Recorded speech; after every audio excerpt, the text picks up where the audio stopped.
You've met Janet already.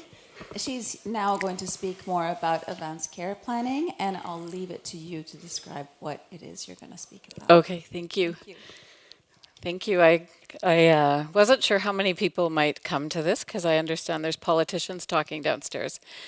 Um, so thank you for coming to this talk today. The first disclaimer that I'll give you is that I actually don't quite know the culture here in Sweden around end-of-life care and how these conversations happen, where they happen or when they happen. So I taking a leap of faith, so please jump with me. And I wouldn't mind some interaction. So if somebody needs to yell out something at me that sounds crazy or doesn't make sense, please interrupt. You already saw this slide, but again, if we were in Canada, I would have to show you this, and I will be speaking about, at the very end, another toolkit that Choosing Wisely Canada has created called the Time to Talk Toolkit around serious illness conversations. And they do pay me to be the primary care co-lead, of course. Okay, so this is my very traditional list of things that I hope to cover with you today. So I'll describe what I think of advanced care planning for you. I'm going to describe and define shared decision making because those two for me go hand in hand. And shared decision making is a term that we're using, at least in Canada, a little bit wildly. Like, not everything is a shared decision making discussion. Helping your patients make decisions about their care is not necessarily shared decision making. So I'll go through this concept with you, the steps of shared decision making. We will talk about, again, why they go hand in hand for me, and we'll review the Serious Illness Conversation Guide, and maybe touch on how it's best to get our patient's perspective. So when you see this, is this good? Is this what you wanted to show up for? Yeah, okay, thank you. Need some validation. Thank you.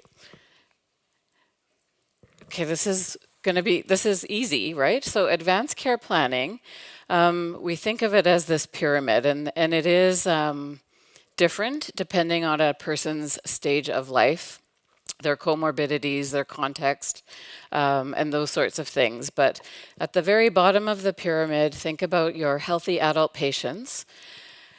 So the other disclaimer I should tell you is I don't know what your laws are like here, but in Canada, if I say, well, my husband can make decisions for me, if that's not written down and signed, that doesn't count for anything. So you need to have that personal directive document. I suspect you have similar stuff here. So a healthy adult perhaps doesn't necessarily need to plan for how they want to die, but unexpected things do happen, and it can be really helpful to have that substitute decision maker named and a personal directive and a bit of a discussion around what you might want if something unexpected happened. One of our palliative care doctors that I've done a presentation with her likes to tell a story about a healthy 24-year-old man who's from away, living and working in Calgary, biking to work. Our bike lanes aren't as sophisticated as yours, was hit by a motor vehicle and in a coma. His parents could not afford to fly from their home province because it's very expensive to fly domestically in Canada, so had to drive for 2 days to come to Calgary to see their son in the coma. And because he didn't have a personal directive, they weren't able to say he wouldn't want to live this way and turn off the machines. So it took 2 physicians to do an assessment. It was all delayed. It's a lot of trauma. So even in your healthy adults, think about whether you counsel with your patients to have that substitute decision maker and maybe what kind of things that they would want. I think that's it for the healthy adults. Then you have your chronically ill patients. So patients who maybe have stable heart failure, COPD, type 2 diabetes, and stable heart failure, those sorts of patients. And there's that key question that we like to ask. What do I need to know about you to give you the best care? And that can really help patients articulate, because a lot of people don't really understand what you're asking when you say this. Sometimes they think you're crazy.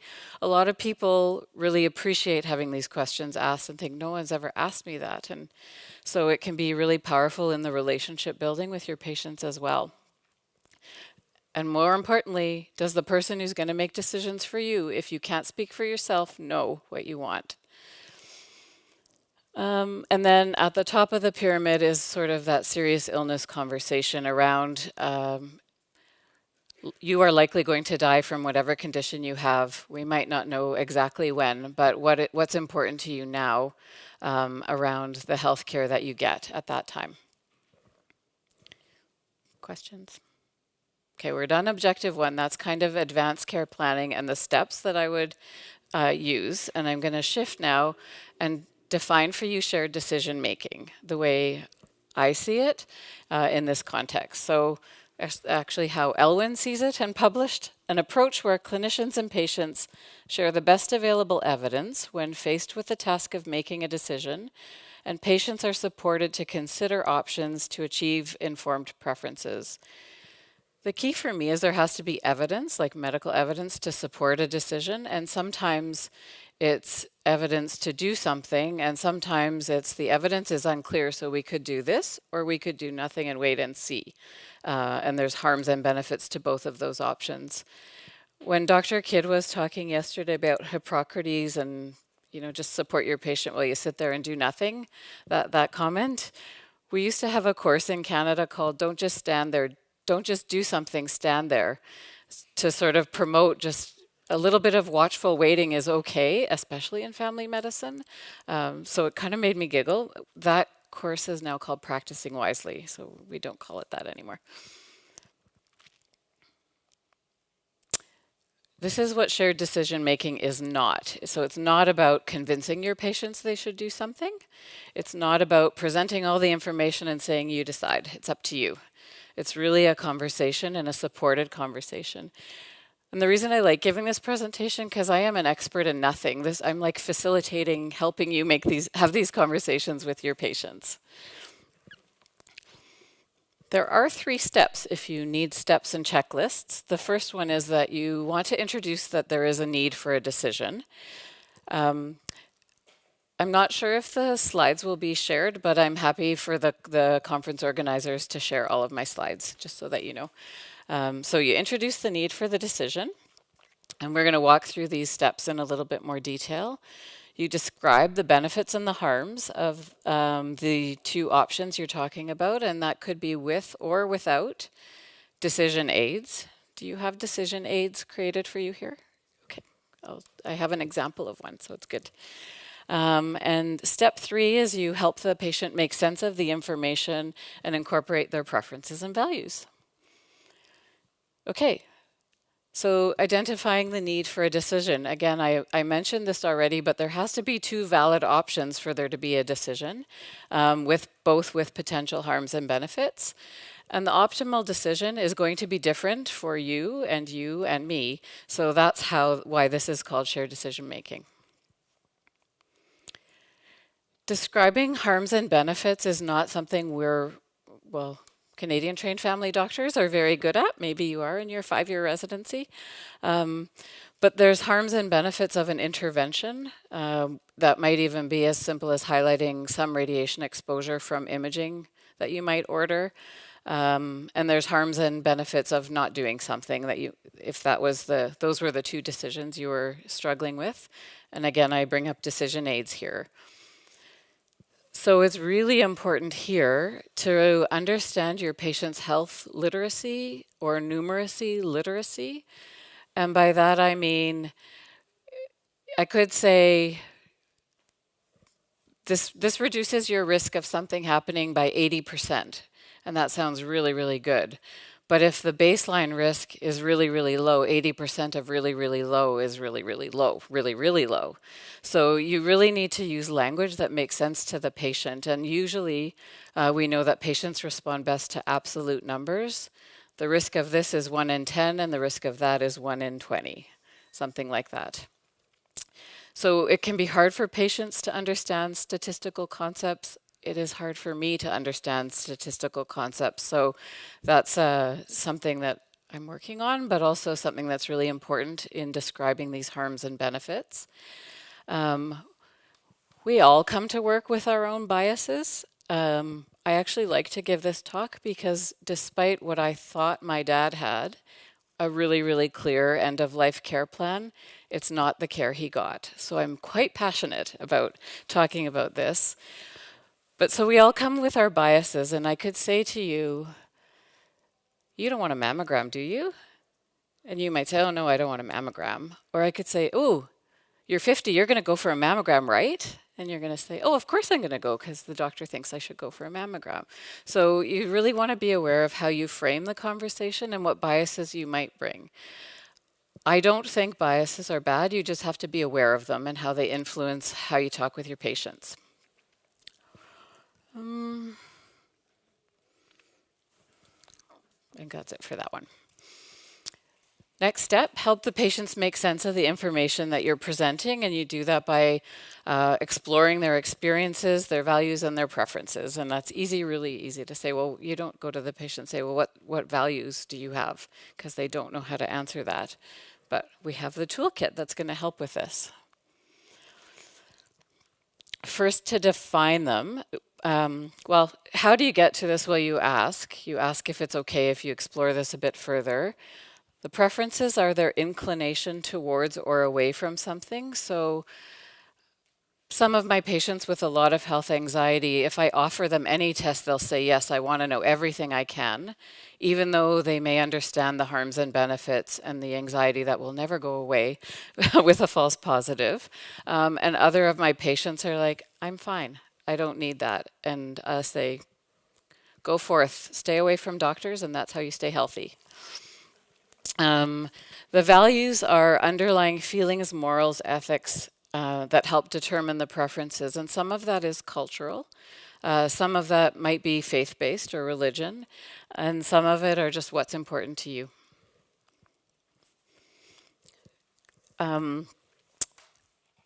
Just for contrast, I'm going to talk a little bit where there's no shared decision making. So if there's no valid indication to do something, then that's not a shared decision making conversation. So if you come to me with a viral upper respiratory tract infection and you say, I need my antibiotics, I'm just going to say that's not indicated and this is what you can do. And there's no shared decision making about antibiotics there. If there is no end-of-life plan, we have what we have in Alberta is called a goals of care designation order.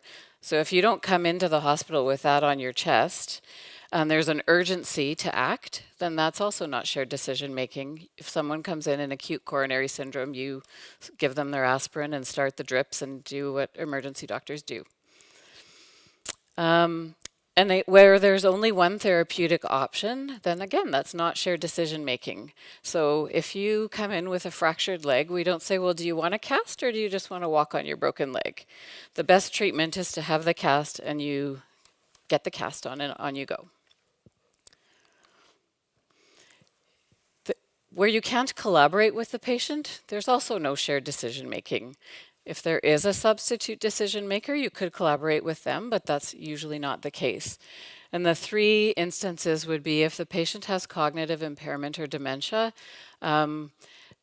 advanced, I would say, because many people with dementia actually can still express their preferences and desires. And if that seems consistent with their personality before, they may be able to have input. But if someone has advanced or severe dementia, there's no shared decision making with that person specifically. If they're under the influence of a substance, probably not the best time to have these conversations. And I would equate emotional distress sometimes to being similar to under the influence of substances, where it's really not a good time for the patient to really understand what you're trying to talk about with them. We doing okay? Any questions? Some of the challenges that I hear from my colleagues around this is that I presented this whole approach to shared decision making. We don't have enough time. Time needed to treat. We don't have enough time to do all of the things. It really doesn't take that long. And once you start practicing, you get better and better. And sometimes it happens in bits and spurts, so it really doesn't take that time. You have been a family doctor for 25 years, and we didn't learn this in medical school when I went to medical school. So there's a whole cohort of physicians that might not have the skill. So here I am telling you about it. And we have a lot of direct-to-patient marketing. I don't know if you have that here, but we get American television, so there's lots of promotions toward patients. There are many special interest groups that are disease-specific advocacy groups, or like breast cancer pink ribbon campaign. It's everywhere. There's a run every month for breast cancer, those sorts of things. So there's lots of noise from the media to patients. And then we have the knowledge gap. So the knowledge gap might be for the patient, overestimating benefits. So, if there's a chance of this working, of course I'm going to take it. Overestimating the benefit and underestimating the terrible side effects they're going to suffer at the end of their life if they take chemotherapy. Or the appointments to the hospital, spending all of their time going from appointment to appointment rather than perhaps having sat down to decide what was really important to them. We're going to get to that. And so from the physician side, it would be a physician trying to have a shared decision-making conversation where they're dealing with expert opinion versus evidence. Like we do that a lot. So early on in the pandemic, Choosing Wisely came out with another recommendation to put on a list. The difference with this recommendation is it's endorsed by over 30 of our societies. Unlike this morning, I told you that individual societies all create their own lists. So don't offer tests or treatments without establishing your patient's prognosis, preferences, and goals of care. Potentially harmfully or overly aggressive tests or treatments can be avoided by having discussions about goals of care and wishes and documenting the information. Again, if it's not documented, it didn't happen. Just to show you that 30 of our societies endorse this. And so the rationale here is that early conversations about disease understanding, wishes, and goals with patients who have serious or progressive chronic illness can avoid potentially harmful tests or treatments. Ensuring patients discuss and document wishes and goals, as well as identify the substitute decision maker, can support evidence-informed and patient-centered care. It's kind of cool here because evidence-informed and patient-centered don't always go in the same sentence, so it's a pretty good one. I thought it was worth kind of defining for you what we mean by unnecessary tests or treatments. And so I would define those a little bit more by saying they're tests or treatments that don't actually add value to the patient's care, definitely expose them to potential harm, often lead to more testing due to false positives or overdiagnosis of a condition, and contribute to unwarranted stress for the patients and their families. And they do take up precious time and other resources is probably a better way to frame it, because time is a resource. The factors that I think contribute to the overtesting from a physician perspective are these. So lack of training, lack of comfort, lack of understanding, maintaining habits just because we've always done something a certain way, so really pushing the status quo and fearing change could be one. I heard that doctors in Sweden don't get sued, but defensive medicine is a thing in Canada, not nearly like you see on TV in the United States, but that fear of making a mistake, it would be another way of thinking about defensive medicine. Timing, like waiting a little bit too long to have the conversation. Uncertain about the prognosis. I often feel uncomfortable making prognosis on conditions I'm not an expert in, but I found some nice vague general language to work around that. And then not addressing psychosocial concerns. Some of the patients that factors that might lead to this would be the anxiety and denial. Patient expectations, this emphasis that in modern medicine we can save lives and we do have a lot of miracles, I did have a patient with end-stage lung cancer, and his wife was so distraught and hesitant to kind of switch his care to more palliative. She said, well, can't you just keep him alive for longer? And, you know, not understanding that there are limits to all of the things that we have. Culture, social, and faith, those are really important. And then those social determinants of health also kind of impact over-testing. I talked about that a little bit. Where I'm from, these are defined as some of the system factors that influence. So it's kind of the default to do more. If you like, this was my dad's experience where he had end-stage dementia. He fractured his hip. He was taken to hospital for comfort, and they didn't want to sedate him, and they didn't want to give him pain medication. And he was strapped in the jerry chair in the hallway, and he wasn't eating. And you know, this was not what he wanted. He wanted to be kept comfortable and be allowed to die. And the bias in the hospital is, well, we're just going to do more, and we don't want to do something that might contribute to his death. We would have been more happy with that, as would have he. He had a wonderful life. The second bullet here is kind of interesting, and I'm curious what you do here. So there isn't really a systematic approach to advanced care planning in Canada. It is in family medicine. Some of us have a passion for it, and some of us have triggers in our electronic health records to talk about it at a certain age, maybe as an example. And other people just don't think about it because they're overwhelmed with all of the other things they have to do.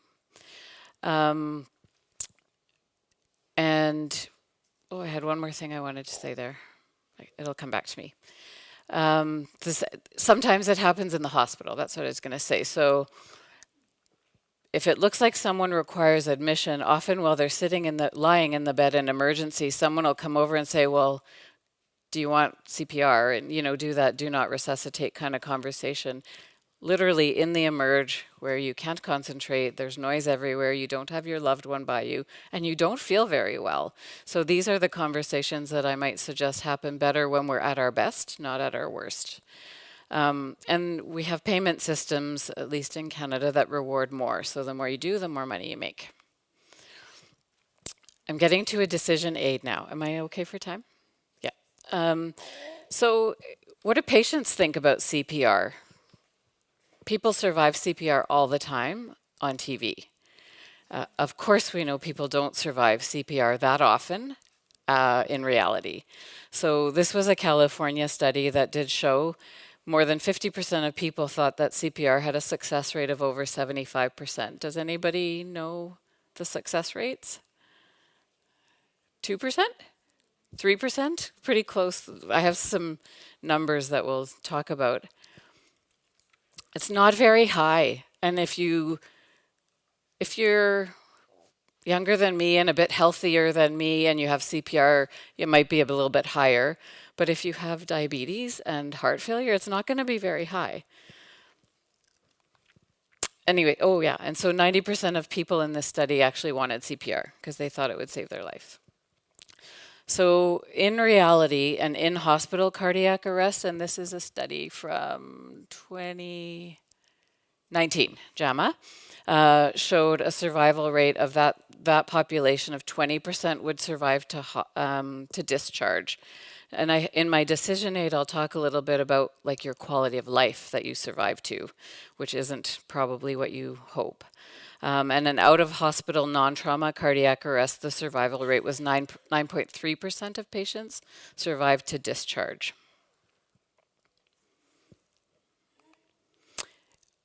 I'm pretty sure you can't read that.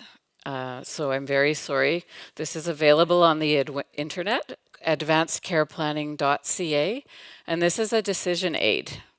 So what you can't see is these are happy faces, and the darker ones are the number to the left.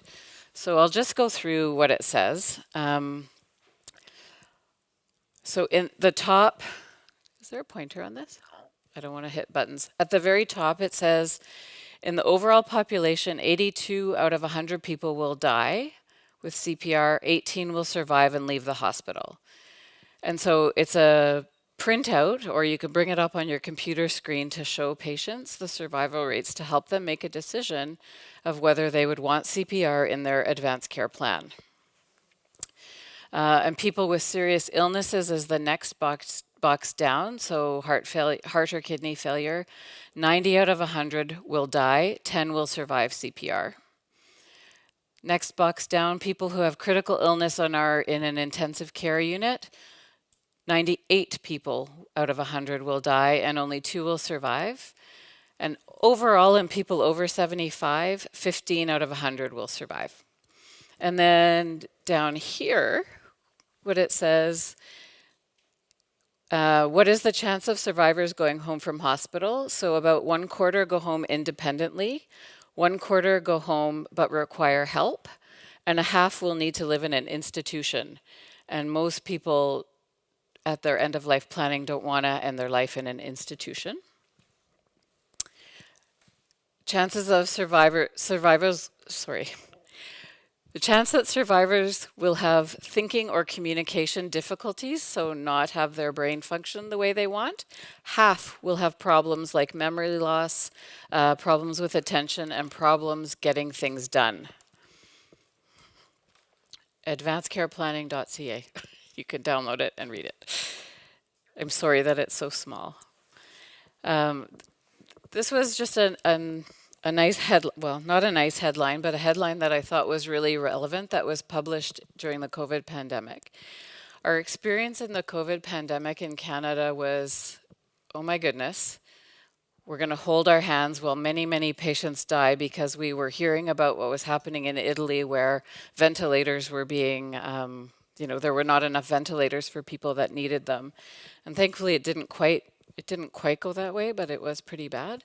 But it really did bring up the end of life conversation to the forefront. So dying in Canada is costing a fortune, and worse, it's not how we want to go. So people, like at that time, I think 60% of people spend their last few days in the hospital, and that's not, when people talk to their family members, that's not where they want to die. So the toolkit from Choosing Wisely Canada is called Time to Talk, and it is a toolkit to encourage this conversation happening a little bit earlier. It's based on the Harvard Language Lab serious illness conversation, so it's evidence-informed, I would say. And it's to avoid those unnecessary tests and treatments at the end of someone's life. So it's published. Having these conversations early is associated with better quality of life for the people that you have the conversation with, and the care that they get is more consistent with the patient preferences.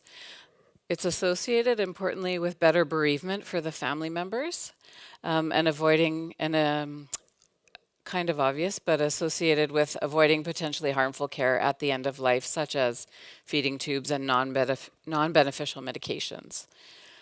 So what do we do as clinicians? And when we say clinicians, you can put physicians or whichever healthcare provider you want.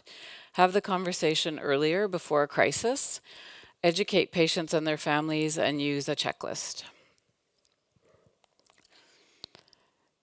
So starting the conversation may be part of like letting the patient know what's happening with their disease condition. Sometimes you have to kind of plant the seed and have them come back. Like, it doesn't all happen on one visit, especially when I told you I see 22 patients a day, so these take time. So it might be I start the conversation and then give the patient maybe something to take home and read, and they can come back at another time. Often when I see a patient, though, for a hospital discharge follow-up, they'll come, so we literally have a plastic sleeve that's the color green, and it's called the green sleeve. And that's what we put our goals of care in, and that's supposed to travel with people when they go to appointments or back to the hospital. So they'll come in after the hospital and see me, and we'll pull out the goals of care order, and they'll say, I don't even remember to this person, and we kind of start over. And so that's another opportunity, because if you have multiple comorbidities, or a serious illness and you've just had a hospital stay, you're getting closer and closer to your end of life, I might suggest. So that's another good opportunity. So this is the pamphlet I was telling you about that I might give a patient to have them thinking about this. And like, you've got a lot to think about. You're recovering from your hospital stay, but maybe take this home and come back when you're ready and we can have another conversation. So this is designed for clinicians and patients. The other thing that we have in Choosing Wisely is 4 questions. So questions for patients and questions for clinicians, and they're the same question with slightly different language. And so this might be a poster that we would put up in our exam rooms. And so these are the 4 questions designed for patients to ask me when they come in. So they're sitting there waiting, they read the poster, and they maybe start the conversation with me. And so sometimes our agenda changes. They might have been booked for something else. So what is my understanding of my illness? What matters most to me? How much am I willing to go through for the sake of more time? And do I have a healthcare decision maker who knows my wishes if I can't speak for myself? And these 4 questions are exactly the same, but for me to pose to the patient. So these are the steps to the serious illness conversation. There are 7 of them. Once again, really that could take an hour, and I don't have an hour with any patient. So sometimes this is chopped up into little bits. Sometimes one part is skipped over just a little bit. But so I'm going to go through each of these steps in a little bit more detail in a second. The cool thing here is that the language on the conversation form, which you probably can't read either, sorry, but I'm going through them, is patient tested. So it's not going to offend my patient because we've had patient feedback that this is okay.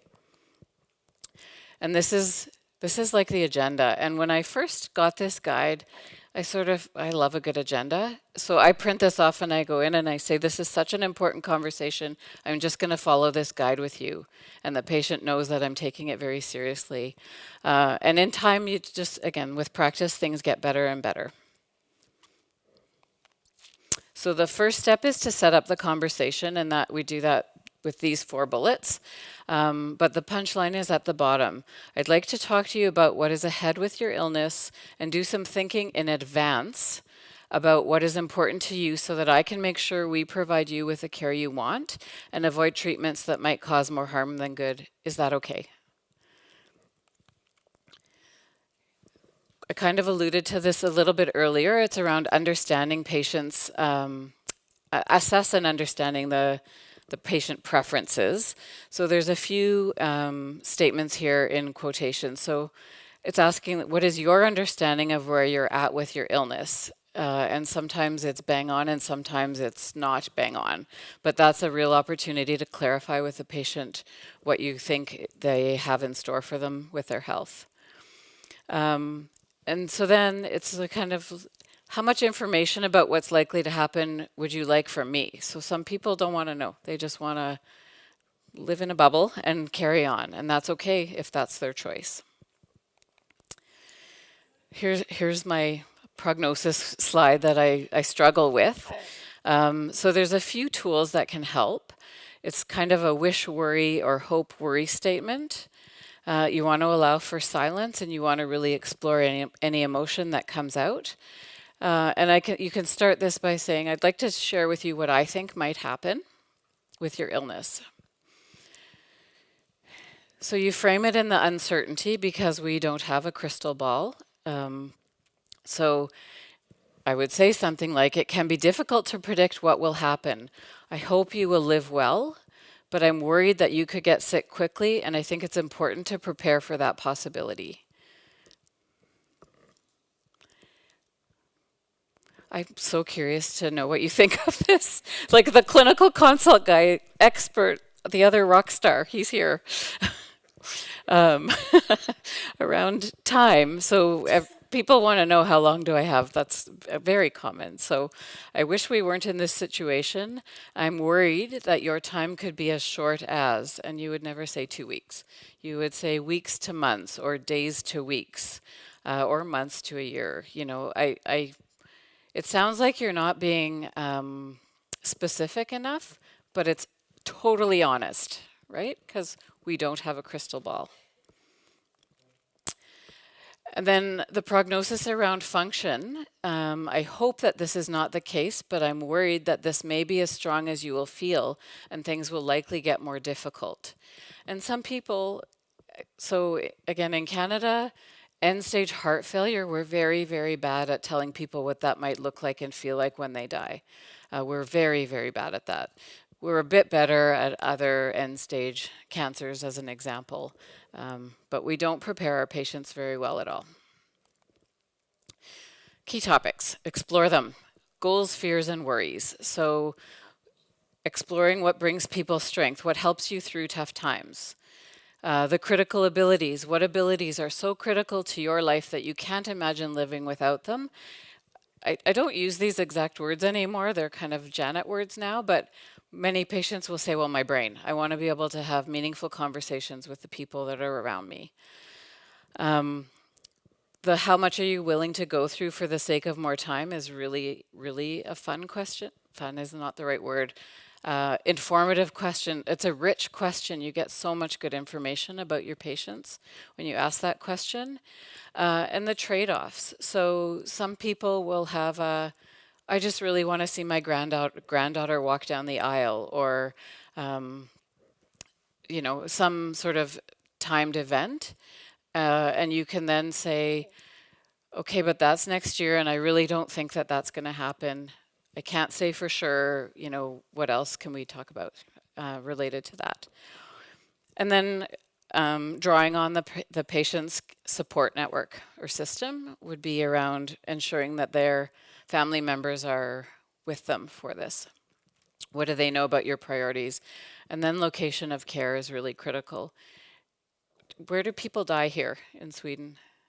Mainly in hospitals, but there are also people who die at home. Yeah. We're trying, it's Home or hospital, yeah. Do you have hospice care? And like, yeah, thank you. Okay, we're getting close to the wrap up of this part. So you close the conversation, summarize it to the best of your ability. I've learned a new phrase, and that's listening to paraphrase. So when you're hearing your patient talk, in your head start thinking, well, how am I going to paraphrase this back to them to make sure that I've captured what they really mean? So summarize the conversation back, make a recommendation, check it with the patient, and affirm a commitment. None of this is written in stone either, right? So this conversation, if something else happens next week, might change again.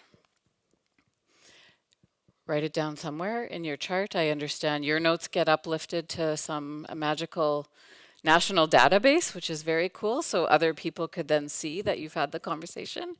We don't have that quite yet. So you document it. You need to know, again, like we have that goals of care, which is an actual physician order piece of paper that gets signed. So if you have official documents, fill them out. I always give my patients a copy of those and then share them with other providers in the patient's circle of care. I have this slide in here just to re-emphasize the patient context that really matters. Similar to the harms and benefits part of the discussion, like it's really important to understand their health literacy, their cultural background, their personal belief system, and spiritual beliefs. We can educate our patients. And finally, I've already said it, but it's not one and done. This conversation can happen multiple times. It can happen spread out into multiple different appointment times. And lastly, time to talk, questions.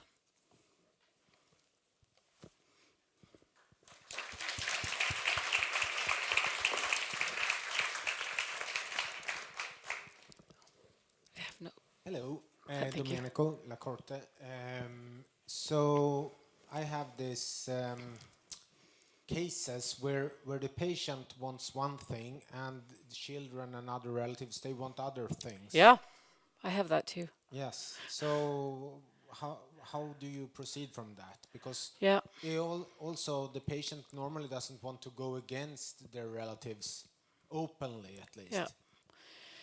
Yeah, sometimes as a physician, you become a facilitator or a coach, both of those things. But if a patient is competent, I don't care what their family wants, and I can help them navigate that.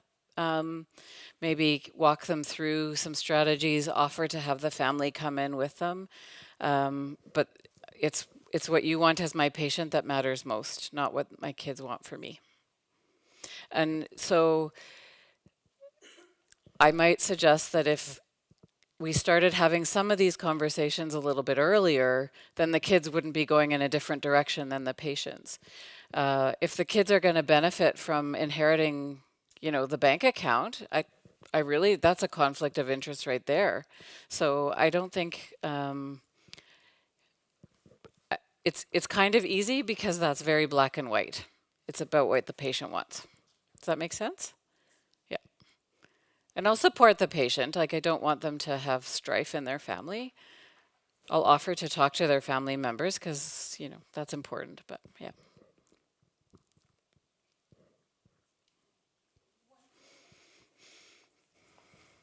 Hi, Janet. I'm Roger Neighbour from the UK. Thank you. That's great wisdom, great kindness. Thank you so much for that. Thank you. I'm sure you'll agree that these conversations are quite difficult for the doctors as well. Yes. And I was wondering to what extent the approach needs to be different, or doctors need different help according to their career stage. My impression is that the older you get, the more as a doctor, the more likely you are to feel comfortable with this, because you'll have known death in your own family. Yep. And I remember a couple of junior doctors, friends of mine, during the pandemic, who were very fazed by this. They felt unprepared. They hadn't had much death in their own family. Yeah. And I'm wondering what help we can offer, particularly the younger members of our profession, in having these questions, in these conversations. Oh, that's such a great point that you bring up. And I guess showing up to talks like this to learn the skills and actually think about it earlier might be one solution. I think the self-care for physicians is a whole other conference and a whole other talk. But there's, we need to give ourselves the space, I think, to have our own reactions and responses. Like for me, when a guy who kind of looks like my dad is at the end of life, it's hard. And I have to acknowledge that and take a minute. And I'm not afraid to cry in front of people either. I won't today, but I think it's really important. I don't think any of us work all by ourselves all the time. So talking to colleagues can be very helpful. For me, like I was telling Sarah, we huddle every morning. So if I see that today on my day sheet I might be having this kind of conversation, I might purposely sit down in my office for a minute and put on the mindfulness app and kind of make sure I'm present in the moment. And not just like run from room to room and not realize where I'm going and then walk in and see, oh, I'm here and I'm not prepared and I'm kind of activated myself. I don't know if that helps. What would you do? What's your suggestion? I genuinely think it's really hard. I think it's a separate issue, but I think it strengthens my belief that some kind of mentorship for younger doctors before they're faced with these sorts of things, not just these types of questions. Yeah. But that's a whole new ball game. Yeah.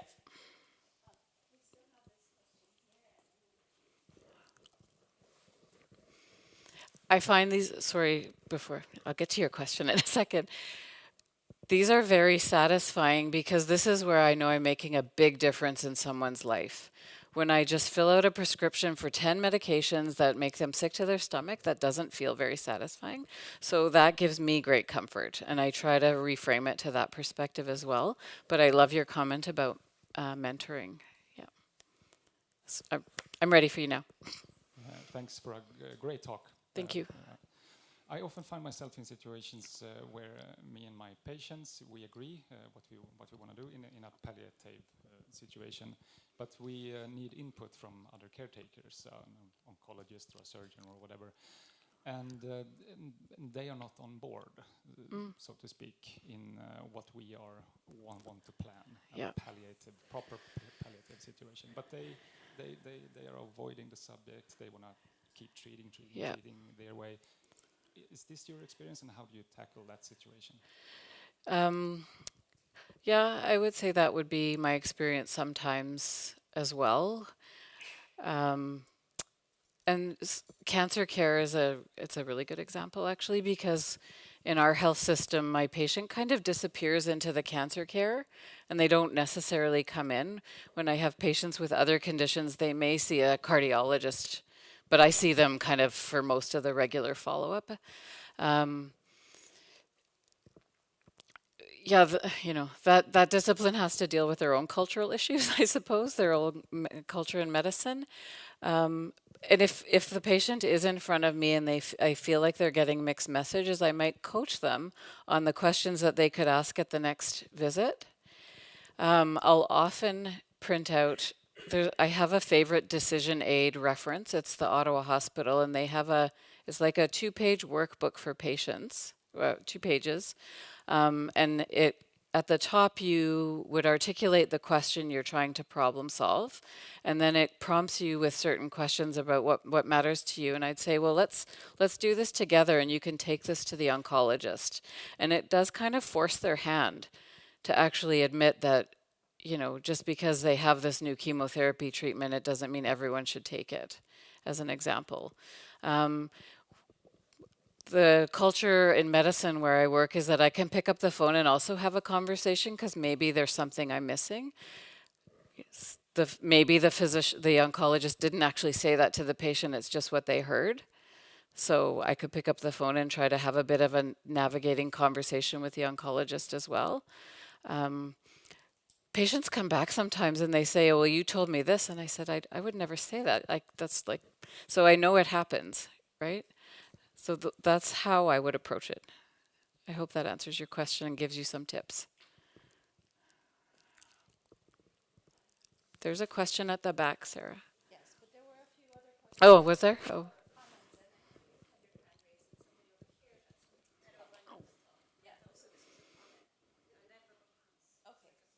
You're good? Okay.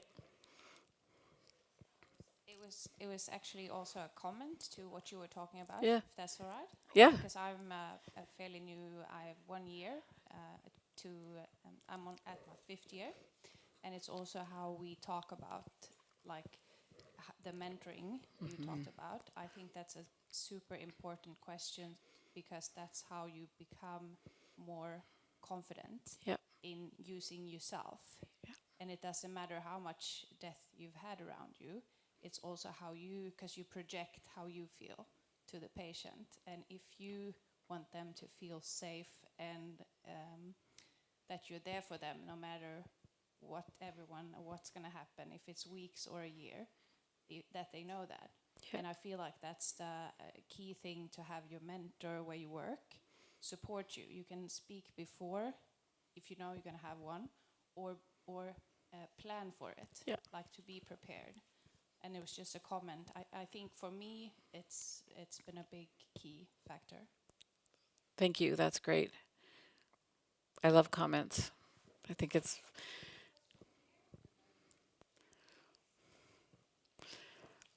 One of the things we would do with this, if this was a true workshop, we would sit around a table and talk through and role play, which sometimes feels funny, but it can be really helpful to say these words out loud.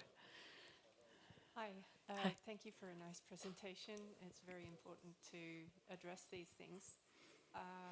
It's kind of a comment and then a question.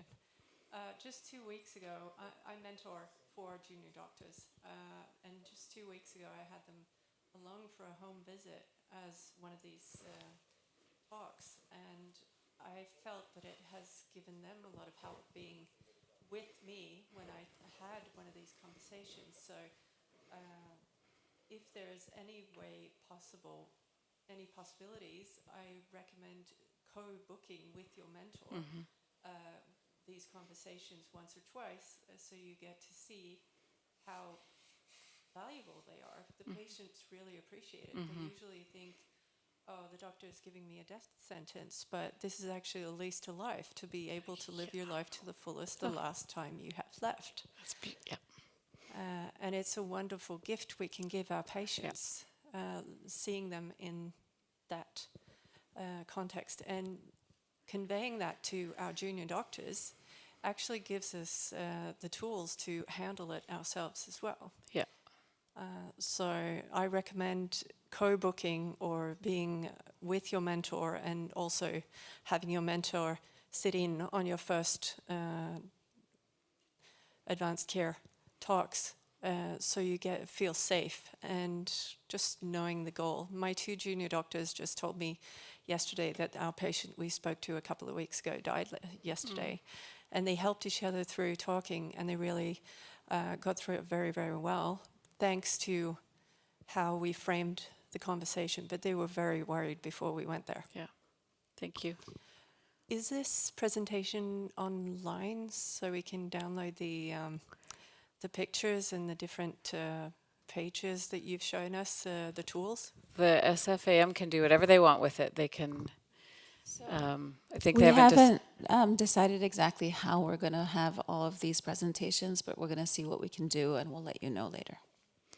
And the toolkit called Time to Talk, you can download from Choosing Wisely Canada website, choosingwisely.ca. So if you go to the Google and search, you know, there's other public surveys that show people do talk about death, just not with their doctor. And so I'll often say to my, you know, maybe early on for the healthy adults, 2 things are true in life: death and taxes, and you will still pay your taxes after you die. So I'm not afraid to talk about death. I think you framed it so beautifully.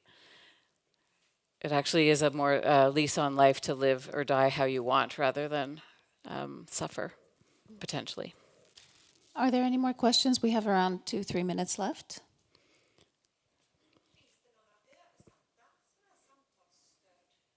Oh, are these decision-making guides in any other languages? French. French. 2 official languages in Canada, English and French. Well, this may be something that we can bring to Sweden. Somebody in the back had a question first, and then I have you, and then we're going to have to wrap it up. I'm so glad you had questions. It means you listened. Hi, and now maybe I push it further. Okay. I spent some time in British Columbia this summer, and I had some conversations with friends about medical assistance in dying, and that was a big thing there. Is it the same in Alberta? And Yep. how are you as a family physician involved in that? And has that maybe pushed these conversations in a different direction? Yeah, the medical assistance in dying is legislated by the federal government, so it is the same kind of issue. The approach might be different in each province. A lot of patients want medical assistance in dying in their goals of care, and in fact, I can write a little line that suggests they would want that conversation if the time was right, but you can't plan it when you're healthy. In order to be eligible for MAID, you have to be competent within 2 weeks, and there's assessment processes. So family physicians can choose to be on the MAID team in Calgary, where I live, and so they may be more involved. I have the discussion with my patients and help navigate, but I'm not the bottleneck. If a patient wants that, they can phone the 1-800 number and get connected with the team, and they would go through the whole process and assessment. So you have to have a terminal illness. Mental health is still excluded. And death needs to be imminent within a certain time frame. I don't do MAID, but I do think the other good point you raise is we have a thing in our college called conscientious objection. Do you have that here? So a doctor can say, I don't believe in MAID, so I'm not going to talk to you about MAID as long as I facilitate you talk about it with someone else. Or I don't believe in intrauterine devices for contraception because I think it kills babies. And that's okay. My college will allow a doctor, it's shocking to me a little bit, but my college will allow a doctor to make that conscientious objection as long as it doesn't, someone else in the community could provide that service and I facilitate that for my patients. So it's very topical, yeah. And you'd be surprised how many people think they want MAID. Thank you. Thank you. This is a whole other topic, Yeah. very interesting. I know that you're raising your hand and you also, so you have a tip?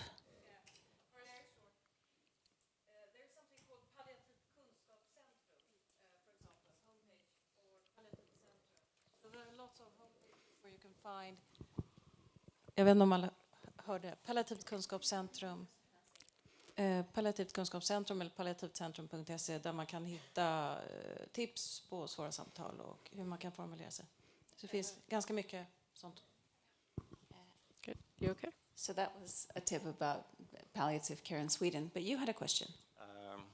I had the same question as euthanasia when it comes to, and also I wanted to comment in Sweden, when it comes to the medical decision, it's always the doctor. You might take consideration to the family and the patient itself, but when it comes down, it's clearly the medical decision, not when it comes to the legality of it. Yeah, it's the same. So that's that piece of paper that's the goals of care designation order that I check off the appropriate box, write whatever context matters, and sign at the bottom. The patients don't sign that. Yeah.